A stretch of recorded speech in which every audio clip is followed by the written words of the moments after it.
English English भाषा के ऊपर बहुत सारे क्वेश्चन आते हैं। मुझे इंग्लिश भाषा नहीं आती है, मुझे इंग्लिश लैंग्वेज नहीं आती है, तो क्या मैं होटल मैनेजमेंट कर सकता हूँ, कर सकती हूँ? या कई सारे ऐसे स्टूडेंट जो ऑलरेडी कोर्सेज कर रहे हैं, शेफ़ हैं, कॉमी हैं, उनको भी इंग्लिश नहीं आती है। तो उन लोगों की भी हमेशा परेशानी रहती है कि किस प्रकार से हम लोग अपनी इंग्लिश को इम्प्रूव करें, क्योंकि अधिकतर लोग हमारे देश में इंग्लिश को पढ़ लेते हैं, उसे समझ लेते हैं, कई तो लिख भी लेते हैं, चाहे थोड़ी ग्रामर में गलती हो, पर वो बोल नहीं पाते। रीज़न यहाँ पे बहुत ही सिंपल है। हम लोग किसी भी एक इंग्लिश कंट्री में पैदा नहीं हुए हैं, हम लोग इंडिया में पैदा हुए हैं, तो हमारा जो स्लांट है, हमारी जो बोलने का उच्चारण है, वो सारा का सारा हिंदी में ही रहता है। अगर हम यही चीज़ें बचपन से प्रैक्टिस करेंगे तो हम लोग इसे सीख पाएंगे। तो टोटली अगर मैं बोलूँ, अगर आपको इंग्लिश बोलना सीखना है या इंग्लिश स्पीकिंग करनी है, तो टोटली आपकी प्रैक्टिस के ऊपर है।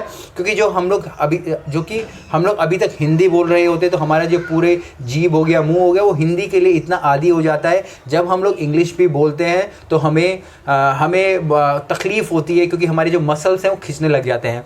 जिस प्रकार से बहुत सी हार्ड चीज़ अगर कई लोग खा नहीं पाते, किसी के दांतों में दर्द होता है, किसी को अच्छी नहीं लगती है, पर कुछ लोग उन्हें बड़े ही चाव से खाते हैं, क्योंकि उनको उस चीज़ की आदत पड़ गई होती है। उसी प्रकार से अगर आप प्रैक्टिस करेंगे तो इंग्लिश आराम से सीख पाएंगे। मैं यहाँ पे कुछ टिप्स दूंगा जिनके के द्वारा आप लोग ईजिली इंग्लिश स्पीकिंग कर पाएंगे। मेरे एक स्टूडेंट है जो कि मेरे स्टूडेंट मेंटरशिप प्रोग्राम के इनरोल्ड मेंबर भी हैं। वो बुफे में खड़े होते हैं, हयात में उनकी जॉब है, हयात कोची में। तो उनसे कई सारे फॉरेनर्स आके इंग्लिश में बात करते हैं। ये उनसे बात करने की कोशिश करते हैं, पर उनको भी समझ नहीं आती है और इनको भी लगता है कि मुझे आती ही नहीं है, मैं क्या इनको आंसर दूं। तो ये भी बड़ी प्रॉब्लम में थे। इन्होंने मुझसे क्वेश्चन पूछा, मैंने इनको जो अपनी टेक्निक्स बताई मैंने इन्हें भी बताई, और मैं आप सब लोगों को भी ये बता रहा हूँ। मैं वो सारी टेक्निक्स बताऊँ, 4 पॉइंट्स मैंने ये बना के रख रहे हैं। सबसे पहले मैं यहाँ बोलना चाहूँगा कि इंग्लिश आप किसी भी उम्र में सीख सकते हैं, चाहे आप 6 साल के हो, 10 साल के हो, 50 साल के हो, पर आपके अंदर वो लगन होनी चाहिए कि भाई मुझे वो चीज़ें सीखनी है।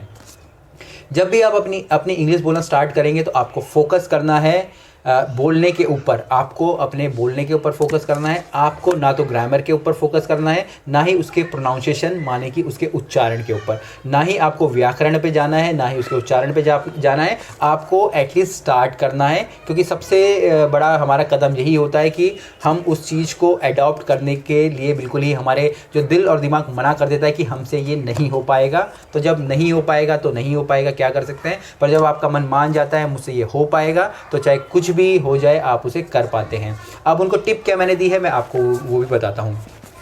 सबसे पहले यहाँ पे आपको इंग्लिश में ही सोचना पड़ेगा। Try to start think in English.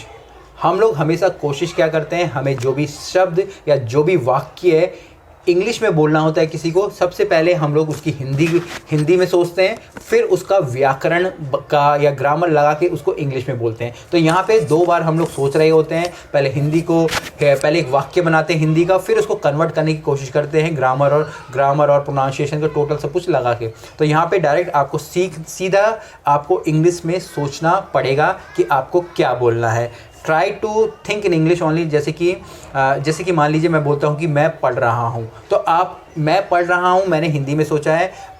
आपको कोशिश करनी है कि आप ये इंग्लिश में ही सोचें। जब आप इंग्लिश में सोचेंगे तो आपको अपने आप ही अंदर से ये निकल के आएगा कि मुझे ये शब्द बोलना है, और उसको सोचने के लिए आपको इतना वक्त नहीं लगेगा, वो एकदम ही आपकी ज़बान से निकल जाएगा। तो सबसे पहले आपको इंग्लिश में सोचना शुरू करना पड़ेगा। आप बड़े बड़े वाक्य मत बनाइए, आप छोटे छोटे वाक्यों से स्टार्ट कीजिए, क्योंकि जब आप इन छोटे छोटे वाक्यों से स्टार्ट करोगे कुछ समय के बाद आपको प्रैक्टिस हो जाएगी और आप बड़े बड़े वाक्य भी ईजिली आराम से बोल पाओगे। दूसरा यहाँ पे है रीड आउट लाउड। आपको तेज़ बोलना है।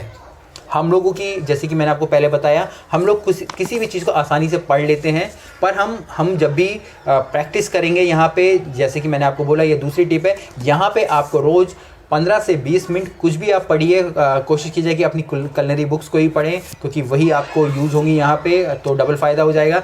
आपको उनको लाउडली बोलना है, आपको अपने मुंह से आवाज़ निकाल के पढ़नी है। जैसे कि this is a boy, this is a cat, या कुछ भी।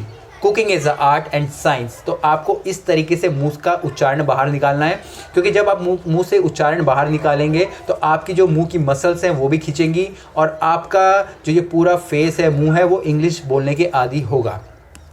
दूसरा, हम लोग जब भी पढ़ते हैं हम लोग मन ही मन में पढ़ लेते हैं तो हमारी मसल्स खिंचती नहीं है, हमें कुछ भी प्रैक्टिस उसकी नहीं होती। जब हम लोग ये मुंह से उच्चारण बाहर निकालेंगे तो हमारी जो साउंड क्लैरिटी होने लग जाएगी, हमारे हर शब्द का उच्चारण हम बराबर होने लग जाएगा। साथ साथ जब हम लोग ये बार बार प्रैक्टिस करेंगे तो हमारे अंदर कॉन्फिडेंस बिल्ड होगा और उसके बाद हमारे जो सेंटेंस है वो भी करेक्ट उनकी जो कंस्ट्रक्शन होने लग जाएगी। क्योंकि जब भी आप किसी एक इंग्लिश बोलने वाले व्यक्ति को देखते हैं तो आपको लगता है कितनी फ्लुएंसी के साथ वो इंग्लिश बोल रहा है, पर वहीं जब एक हिंदी व्यक्ति या हिंदी भाषी व्यक्ति इंग्लिश बोलता है तो आपको लगता है कुछ गड़बड़ा रहा है, क्योंकि उसको उस चीज़ की आदत नहीं होती है।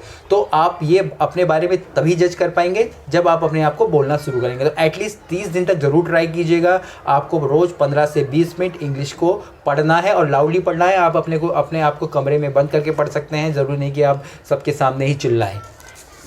इसके बाद जो नेक्स्ट है वो है हमारा टॉक टू योरसेल्फ। आपको अपने आप से बात करनी है। जी हाँ, जो अपने आप से बात करता है लोग उसे पागल बोलते हैं, जैसे कि मैं अभी अपने मोबाइल के आगे अपने आप से ही बात कर रहा हूँ फ़िलहाल। तो यहाँ पे आपको हमेशा ऐसा ही करना है। आप जो भी पढ़ रहे हैं, जो भी बोल रहे हैं, उसे साइड में रख के आपको एटलीस्ट कुछ समय तक अपने आप को रिकॉर्ड करना है। इंग्लिश में ही आपको बोलना है और आपको देखना है कि आप किस प्रकार से लग रहे हो।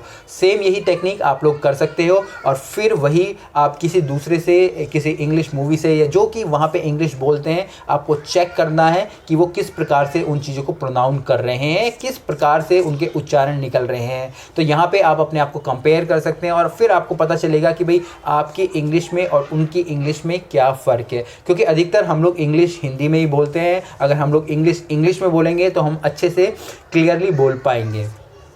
सबसे लास्ट टिप यहाँ पे है आपके टेस्ट की। जब ये सारी चीज़ें हो जाएंगी, आप सारी चीज़ें कर पा रहे हो, तो आपको अपना टेस्ट भी लेना है। अब टेस्ट कैसे लेना होगा? आप नॉर्मली 2-3 पर्चियाँ बना सकते हैं जिसमें कि आप टॉपिक लिख सकते हैं। जैसे कि मान लीजिए आपने यूट्यूब लिख दिया, कुकिंग लिख दिया, बॉयलिंग, पोचिंग, यही चीज़ ले लीजिए जो आपको मालूम है। तो इनकी आपने कोई पर्ची निकाली है और उस पर्ची को निकाल के एटलीस्ट आपको यहाँ पर 30 सेकेंड बोलना है उस टॉपिक के बारे में। तो 30 सेकेंड कोई बड़ा टाइम नहीं है। 30 सेकंड के लिए आपको बोलना है। जैसे कि मान लीजिए मैंने एक पर्ची निकाली, पर्ची बना लेता हूँ। मैंने यूट्यूब की पर्ची निकाल ली, यूट्यूब लिखा पड़ा है, तो मेरे को यूट्यूब के बारे में 30 सेकंड तक बोलना पड़ेगा।